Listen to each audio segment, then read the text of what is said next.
Embrace AI. Dapat Yes, sir. yung Philippine educational system. Tama po yan, sir. Hindi, Kasama na sa curriculum natin yan dapat. Ngayon wala pa eh.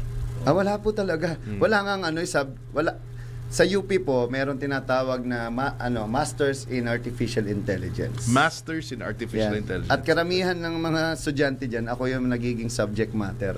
Kasi focus ako sa voice AI ever since 2020. Ito na po yung minamaster ko. Hanggang sa na-develop ko na. Ako po ang unang gumawa ng Tagalog na natural Kasi yung dati pa, pumunta kayo sa kanto. Narito ako ngayon.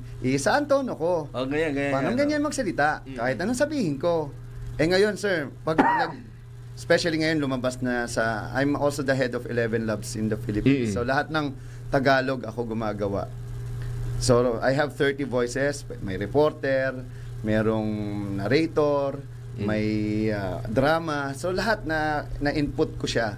So ako lahat yon. Kasi depende sa tema talaga hindi pwedeng ng video. Oh, yes, sir. Hindi pwedeng isang atake lang tapos kaya niya na mag-iba-iba wala namang emosyon ng AI. Ikaw ang magtuturo. Yung data mo, yung data sets na tinatawag, yun yung machine learn at talagang yan yung fine tune for the AI to understand. Kasi ngayon, sir, ang galing ng AI, naiintindihan niya na yung sinasabi mo. Unlike before, parang narrative lang na monotone. Ngayon, alam niya umarte, alam niya yung dialogue, alam niya yung narration, naiiba niya.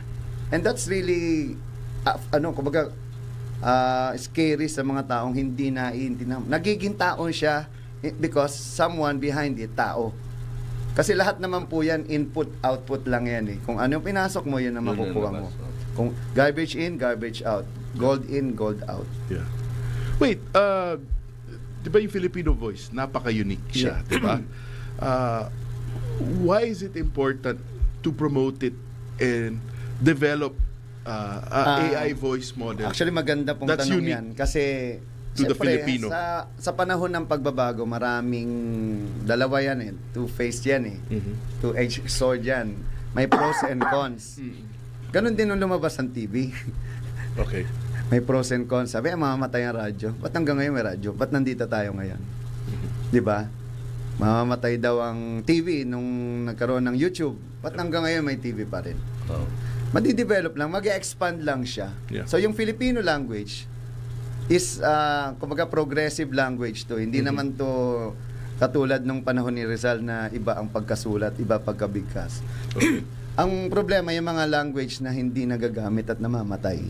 Isa sa mga magandang gawin sa artificial intelligence, especially focusing on voice, is to kumbaga ma-protect, ma-preserve yung mga languages na yan. At yan po ang isa sa mga